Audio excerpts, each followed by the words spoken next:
Gorwa police મથકની હદમાં દેશી વિદેશી શરાબનો વેપલો કરતા બુટલેગરોની સંખ્યા દિન પ્રતિદિન વધતી જાય છે, જેના કારણે આ વિસ્તારમાં દેશી વિદેશી દારૂની હેરાફેરીના કિસ્સા અવારનવાર સપાટી પર આવતા હોય છે. આજે બપોર બાદ ભાઈલાલ અમીન હોસ્પિટલ પાસેથી પસાર થઈ રહેલી એક વૈભવી કારનું ટાયર ફાટતા કાર ચાલકે સ્ટીયરિંગ પરનો કાબુ ગુમાવી દીધો હતો. સ્ટીયરિંગ પરનો કાબુ ગુમાવી દેતા કાર ડિવાઈડર સાથે અથડાઈ હતી. આ સમયે પોલીસ દાદાઓની એન્ટ્રી પડતા વૈભવી કારનો ચાલક નાસી છૂટ્યો હતો. ગોરવા પોલીસે કારની તલાશી લેતા કારમાં 8 થી 80 પેટી વિદેશી શરાબ હોવાનું જણાતા કાર કબજે લઈને ગોરવા પોલીસ મથકે લઈ જવામાં આવી હતી. દારૂની બોટલોની ગણતરી કરીને નાસી છૂટેલા કાર ચાલક વિરુદ્ધ ગુનો નોંધીને કાર ચાલકનું પગેરું મેળવવાના ચક્રો પોલીસે ગતિમાન કર્યા છે. બુટલેગર હતો જે ગાડી લઈને અથડાઈ ગયો છે. હવે અંદર ઇંગ્લિશનો જથ્થો અને બધું અહીંયાથી મળી આવ્યું છે. બરાબર છે. એના લીધે અકસ્માતના કારણે ટ્રાફિક બહુ છે.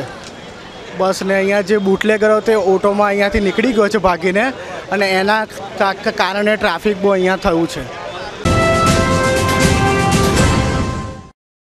આપની જીવસૃષ્ટિમાં કેટલાક એવા પ્રાણીઓ છે કે શ્વાન, ગાય, ભેંસ, વાનર સહિત મોટાભાગના પક્ષીઓ લાગણીશીલ જોવા મળે છે.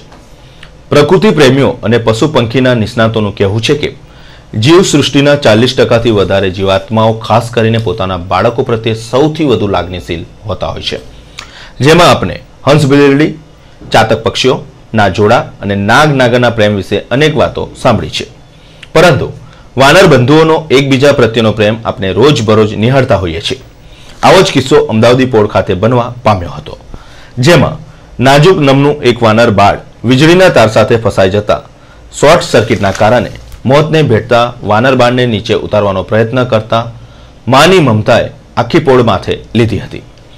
વાનર બાળની માતાએ કૂદાકૂદ કરીને તોફાને ચડતા પોળના રહીશોમાં ગભરાટ ફેલાઈ જવા પામ્યો હતો, અને માતાનું આ તોફાની વર્તન સાથે અન્ય વાનરો જોડાતા એક તબક્કે પોળમાં ભારે ગભરાટનું વાતાવરણ જોવા મળ્યું હતું. તારીખ 5મીએ ખગોળીય ઘટના સર્જાશે. ગ્રહમાળાની પુત્રી પૃથ્વી પિતા સૂર્યની નિકટ જશે.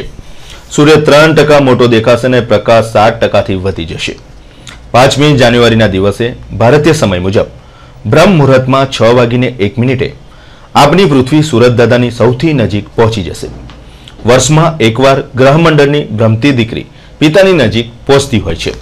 આ ખગોળીય ઘટના પૃથ્વીની ઈંડા આકારની પરિભ્રમણ ગતિને કારણે સંભવે છે. સૂર્યની આસપાસ પરિભ્રમણ કરવાનો પૃથ્વીનો માર્ગ જે સ્થળે સૂર્ય તરફ સાંકળો છે ત્યાં પૃથ્વી પહોંચે ત્યારે તે સૂર્યની અત્યંત નિકટ રહેતી હોય છે. આ ઘટના 5મી જાન્યુઆરી બનશે.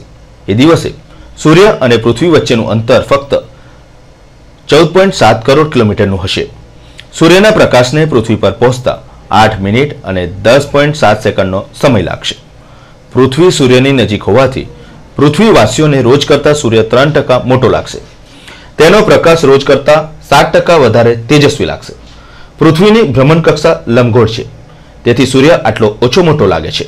બાકી બુધ અને પ્લુટોની ભ્રમણકક્ષા અત્યંત લંબગોળ હોતા તેઓ જ્યારે સૂર્ય પાસે આવે છે ત્યારે સૂર્ય તેમનાથી 52 થી 66% મોટો લાગે છે.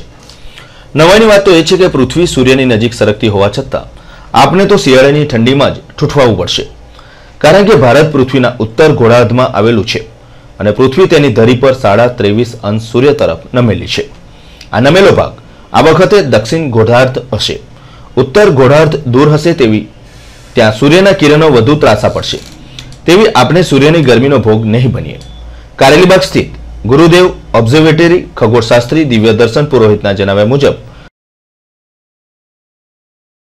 આવતીકાલે સવારે 6:01 સૂર્ય પૃથ્વીની ખૂબ નજીક આવી જશે. આવું થવાનું કારણ છે પૃથ્વી પોતાની લંબગોળ ભ્રમણકક્ષામાં સૂર્યની આસપાસ ભ્રમણ કરે છે. એને કારણે 6 મહિનામાં નજીક આવે, 6 મહિના પછી દૂર જાય. આવતીકાલે 5મી જાન્યુઆરીએ પૃથ્વીની નજીક સૂર્ય આવશે અને 5મી જુલાઈએ 6 મહિના પછી પૃથ્વીથી સૂર્ય ઘણો દૂર જતો રહેશે.